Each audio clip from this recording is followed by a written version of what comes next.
সবাই জানত, কিন্তু কবে তা নিয়ে জল্পনা ছিল তুঙ্গে। সব জল্পনার অবসান হলো সেই সোমবার। সিবিআইয়ের নোটিশ পৌঁছল মুকুল রায়ের মেলে। মুকুল রায়কে 7 দিনের মধ্যে হাজিরার নির্দেশ দিল সিবিআই।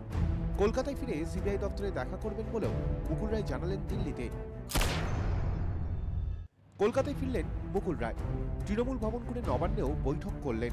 সন্ধ্যায় বদলে গেল ছবি। সিবিআই দপ্তরে আইনজীবী মারফত চিঠি পাঠিয়ে হাজিরার জন্য বাড়তি 15 দিন সময় চাইলেন তৃণমূলের সর্বভারতীয় সম্পাদক। সিবিআইয়ের দাবি মঞ্জুর করা হয় 7 দিন। টানাপোড়েন শেষ। সারদাকাণ্ডে সিবিআই তদন্তে আদালতের নজরদারি চেয়ে রাজ্য সরকার ও তৃণমূল কংগ্রেস মামলা করল সুপ্রিম কোর্টে।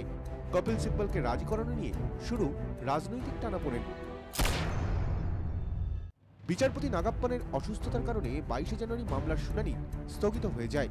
শুনানির সম্ভাব্য দিন নির্ধারিত হয় 27 জানুয়ারি।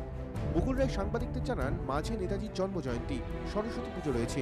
তারপর প্রজাতন্ত্র দিবস ও রাষ্ট্রপতি ভবনের নিমন্ত্রণ রক্ষা করে 27 তারিখের পরেই তিনি সিবিআইয়ের মুখোমুখি হবেন। বিচারপতিরা ব্যস্ত থাকায় মামলাই উঠল না সুপ্রিম কোর্টে। একরাশ হতাশা নিয়ে পরের দিনই কলকাতায় ফিরলেন মুকুল রায়।